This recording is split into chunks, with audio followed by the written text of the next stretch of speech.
ನಮಸ್ಕಾರ. ಸದಾನ್ ಬಾಮ್ನಿ ಯೂಟ್ಯೂಬ್ ವಾಹಿನಿಗೆ ಸ್ವಾಗತ. ಬೆಳಗಾವಿ 2ನೇ ರಾಜಧಾನಿ ಆಗಬೇಕಾಯಿತು. ಇದಕ್ಕೆಲ್ಲ ಅನೇಕರು ಕಾರಣ, ಹಿಂದಿನ ಶಾಸಕರು ಕಾರಣ, ಹಿಂದಿನ ಮಂತ್ರಿಗಳು ಕಾರಣ. ಬೆಳಗಾವಿ ಜಿಲ್ಲೆ ಅಭಿವೃದ್ಧಿ ಬಗ್ಗೆ ಯಾರೂ ವಿಚಾರಣೆ ಮಾಡಲಿಲ್ಲ. ಸತೀಶ್ ಜಾರಕಿಹೊಳಿ ಕೂಡ ಅಭಿವೃದ್ಧಿ ಮಾಡ್ತಾಯಿದ್ದಾರೆ. ಅದರಲ್ಲಿ ITBT ಕೇಂದ್ರಗಳನ್ನು ತರಬೇಕು, ಅದಿಲ್ಲ, ದೊಡ್ಡ ಹಾಸ್ಪಿಟಲ್ ತರಬೇಕು, ಇನ್ನೊಂದು ಅದ್ರ ಕಡೆ ಗಮನ ಇಲ್ಲ. ರಾಜ್ಯ ಸರ್ಕಾರದಿಂದ ಸಾಕಷ್ಟು ಇಂಡಸ್ಟ್ರಿ ಅಂತ ತರ್ಬೋದು. ಯಾಕೆ ಬಿಜಾಪುರದಲ್ಲಿ MB ಪಾಟೀಲ್ ತರ್ತಾ ಇಲ್ಲ, ಸಾಕಷ್ಟು ಅಭಿವೃದ್ಧಿಯನ್ನು ಮಾಡ್ತಿದ್ದಾರೆ, ವಿಮಾನ ನಿಲ್ದಾಣ ಮಾಡ್ತಿದ್ದಾರೆ.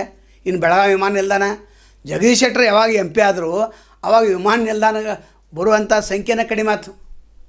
ಕೇವಲ ಅಲ್ಲಿ ಹೋಗಿ ಮನವಿ ಕೊಡ್ತಾರೆ ಕೇಂದ್ರದ ಸಚಿವರಿಗೆ. ಮನವಿ ಕೊಡ್ದಂದು ಏನು, ಅದನ್ನು ಫೋಟೋ ಹಾಕ್ಸ್ಕೋತಾರೆ. ಏನು ಲಾಭ ಅಂದರೆ ಇವರು ಏನು ಧಾರವಾಡದ MP ಅಥವಾ ಬೆಳಗಾವಿ MP ಬೆಳಗಾವಿಯಲ್ಲಿ ಸಿಗೋದನ್ನಿಲ್ಲ. ನಾವು ಹಿಂದೆ ಒಂದು ವಿಡಿಯೋ ಮಾಡಿದ್ದು. ನಾವು BJP ಕಾರ್ಯಕರ್ತರೇ ನಾರಾಜಿದ್ದಾರೆ. 4-5 ದಿವಸ ಇಲ್ಲಿ ಇರಬೇಕಾಗಿತ್ತು, ಇಲ್ಲ 1 ದಿವಸ ಬರ್ತಾರೆ, ಮೀಟಿಂಗ್ ಮುಗಿಸ್ಕೊಂಡು ಹೋಗಿಬಿಡ್ತಾರೆ, ಯಾರಿಗೆ ಭೇಟಿನೂ ಆಗೋದಿಲ್ಲ. ಇವರು ಮುಖ್ಯಮಂತ್ರಿ ಇದ್ದಾಗ ಮಾತ್ರ BSY ದೊಡ್ಡ ಪ್ರಮಾಣದಲ್ಲಿ ಧಾರವಾಡ ಅಭಿವೃದ್ಧಿ ಮಾಡಿದ್ರು. ನಂತರ BSY ಇದ್ದಾಗ ಕೈಗಾರಿಕಾ ಮಂತ್ರಿ ಇದ್ದರು ಶೆಟ್ಟರ್, ಅಲ್ಲಿ ದೊಡ್ಡ ಇಂಡಸ್ಟ್ರಿ ತಂದರು. ಈಗ ಬೆಳಗಾವಿ MP ಇವ್ರು ಏನೂ ಇಲ್ಲ. ಇವ್ರ ಕೊಡುಗೇನು ನಾವು ಕೇಳ್ತೆ, ಜಗದೀಶ್ ಶೆಟ್ಟರು ನಿಮ್ಮ ಕೊಡುಗೇನು? ವಾಯುವ್ಯ ಕರ್ನಾಟಕ ಸಾರಿಗೆ ಇದ್ದದ್ದು ಬೆಳಗಾವಿಯಲ್ಲಿ ಆಗಬೇಕಾಗಿತ್ತು. ನಂತರ ಬೆಸ್ಕಾಮ್ ಇದ್ದದ್ದು ಈಗ ಬೆಳಗಾವಿಯಲ್ಲಿ ಆಗಬೇಕಾಗಿತ್ತು. ಅಂದರೆ ಬೆಳಗಾವಿ ವಾಯುವ್ಯ ಕರ್ನಾಟಕ ಸಾರಿಗೆ ಬೆಳಗಾವಿ ಹೆಡ್ ಕ್ವಾರ್ಟರ್ ಆಗಬೇಕಾಗಿತ್ತು. ಹುಬ್ಬಳ್ಳಿ ಎಸ್ಕಾಮ್ ಇದ್ದದ್ದು ಬೆಳಗಾವಿ ಎಸ್ಕಾಮ್ ಆಗಬೇಕಾಗಿತ್ತು. ಅದು ಕೂಡ ಇಲ್ಲ. ನಿಮ್ಮ ತಪ್ಪಲ್ಲ, ಹಿಂದಿನವರು ಕೂಡ ಅದನ್ನೇ ಮಾಡಿದರು. ಒಟ್ಟಾರೆ ಬೆಳಗಾವಿ ಅಭಿವೃದ್ಧಿಗೆ ನಿಮ್ಮ ಸಚಿವರ ಕೊಡುಗೆ ಏನು ಅಂತ ನಾವು ಕೇಳ್ತೇವೆ. ನಿಮ್ಮ PAಗಳನ್ನು, ನಿಮ್ಮ ಫಾಲೋವರ್ನ ಸ್ವಲ್ಪ ಕಂಟ್ರೋಲ್ನಲ್ಲಿ. ಆದರೂ ಕೂಡ ಇಲ್ಲಿ ಡೆವಲಪ್ಮೆಂಟ್ ಎಷ್ಟು ಆಗಬೇಕಿತ್ತು ಅಷ್ಟು ಆಗ್ತಾಯಿಲ್ಲ. ನಿಮ್ಮ ಸಂಪತ್ತು ಹೆಚ್ಚಾಗಿದೆ, ಆದರೆ ಇಲ್ಲಿ ಬೆಳಗಾವಿ ನಗರ ಸಂಪತ್ತು ಭಾಳ ಕಡಿಮೆ ಆಗ್ತಾಯಿದೆ. ನಿರುದ್ಯೋಗ ಸಮಸ್ಯೆ ಇದೆ, ಅನೇಕ ಸಮಸ್ಯೆಗಳನ್ನು ನೀವು ಬಗೆಹರಿಸಬೇಕು. ಅಭಯ್ ಪಾಟೀಲರು ಮಾತಾಡಿದ್ದಾರೆ, ಏನು ಇಂಡಾಲ್ ಫ್ಯಾಕ್ಟ್ರಿ ಒಂದು ದೊಡ್ಡದು ಬಂತು, ಅದಾದ ನಂತರ ನಮಗೆ ಬರಲೇ ಇಲ್ಲ ಅಂತ. ಅವರು ಪದೇ ವಿಧಾನಸಭೆಯಲ್ಲಿ ಪ್ರಶ್ನೆಗಳು ಮಾಡ್ತಾರೆ, ಉತ್ತರನೇ ಇಲ್ಲ. ನೀವು ಅಭಯ್ ಪಾಟೀಲ್ ನಾವೇನು ಕೇಳ್ಕೊತೇವೆ, ನೀವು ಜಗದೀಶ್ ಶೆಟ್ಟರ್ ಕೊಡಿ, ಒಂದು ಮೀಟಿಂಗ್ ಮಾಡಿರಿ. ಕೇಂದ್ರದಿಂದ ಬರುವಂಥ ಅನುದಾನ, ರಾಜ್ಯ ಸರ್ಕಾರದಿಂದ ಬರುವಂಥ ಅನುದಾನ ಸಿದ್ದರಾಮಯ್ಯ ಅವ್ರ ಕಡೆ ಹೋದ್ರೆ ಸಿಗ್ತಾರೆ, ಕೊಡ್ತಾರೆ ಅವರು. ಅದನ್ನು ಮಾಡೋದು ಬಿಟ್ಟು ಕೇವಲ ಪತ್ರಿಕಾ ಹೇಳಿಕೆಯನ್ನು ನೀಡೋದ್ರಿಂದ ಯಾವುದೇ ಲಾಭ ಇಲ್ಲ.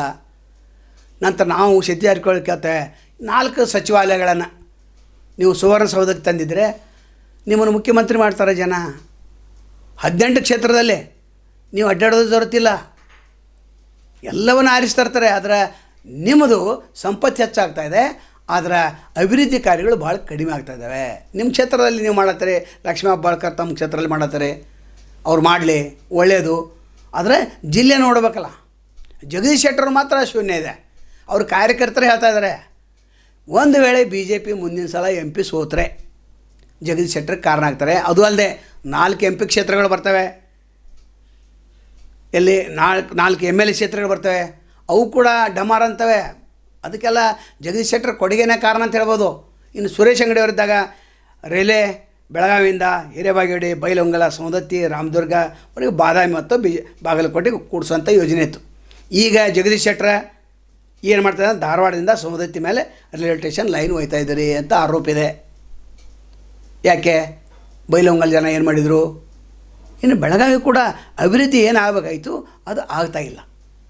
ನೀವಿಬ್ಬರು ಏನು ವಿಚಾರ ಮಾಡ್ತಾರೆ ಮಾಡಿ. ಸತೀಶ್ ಜಾರಕಿಹೊಳಿ ಮತ್ತು ಜಗದೀಶ್ ಶೆಟ್ಟರು ಎಲ್ಲ ಸಚಿವರನ್ನ ತೆಗೆದುಕೊಂಡು, ಶಾಸಕರನ್ನ ತೆಗೆದುಕೊಂಡು ಮುಖ್ಯಮಂತ್ರಿಗಳಿಗೆ ಹೋಗ್ರಿ, ಒಂದು ನಿಯೋಗ ತೆಗೆದುಕೊಂಡು ಪ್ರಧಾನಮಂತ್ರಿ ಕಡೆ ಹೋಗ್ರಿ. ಬೆಳಗಾವಿಗೆ ಏನೇನು ಬೇಕು ತಮ್ಮ ಕಡೆ ಎಲ್ಲ ಲಿಸ್ಟೂ ಇದೆ.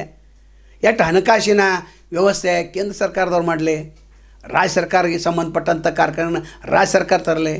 MB ಪಾಟೀಲ್ ಭೇಟಿಯಾಗ್ರಿ. ಕೇವಲ ಪತ್ರಿಕಾ ಹೇಳಿಕೆ ಕೊಡೋದು, ಒಂದು ಜಾಗ ತೊಗೋದು 1000 ಎಕರೆದಲ್ಲಿ ನಾವು ಇದನ್ನು ಮಾಡ್ತೇವೆ ಅಂತ. ಹಿಂದಿನ ಬಜೆಟ್ದಲ್ಲಿ ಅದನ್ನೇ ಹೇಳಿದ್ರಲ್ಲ, ಬೆಳಗಾವಿಗೆ ಒಂದು 1000 ಎಕರೆ ಸರ್ಕಾರದಿಂದ ಒಂದು ಯೋಜನೆ ಅಂತೇಳಿ. ನಂತರ ಇಂಡಸ್ಟ್ರಿಯಲಿಸ್ಟು ಕೂಡ ಅನೇಕ ಇಂಡಸ್ಟ್ರಿಯಲಿಸ್ಟ್ ಬರ್ತಾಯಿದ್ದಾರೆ, ಅದು ಸ್ವಂತ ಪರಿಶ್ರಮದಿಂದ ಅವ್ರು ತರ್ತಾಯಿದ್ದಾರೆ. ನಿಮ್ಮದು ಕೊಡುಗೇನು? ಅವ್ರು ತರ್ತಾಯಿದ್ದಾರೆ, ನಿಮ್ಮ ಕೊಡುಗೇನು ಅಂತ ಜನ ಕೇಳ್ತಾರೆ. ಜನ ಕೇಳ್ತಾನೆ ನಾವು ನಿಮ್ಮ ಗಮನಕ್ಕೆ ತರ್ತಾಯಿದ್ದೇವೆ. ನಾಳೆ ಮತ್ತೊಂದು ತಮ್ಮನ್ನು ಭೇಟಿಯಾಗ್ತೇವೆ. ಅಲ್ಲಿವರೆಗೆ ಎಲ್ಚವಾಗಲಿ. ನಮಸ್ಕಾರ.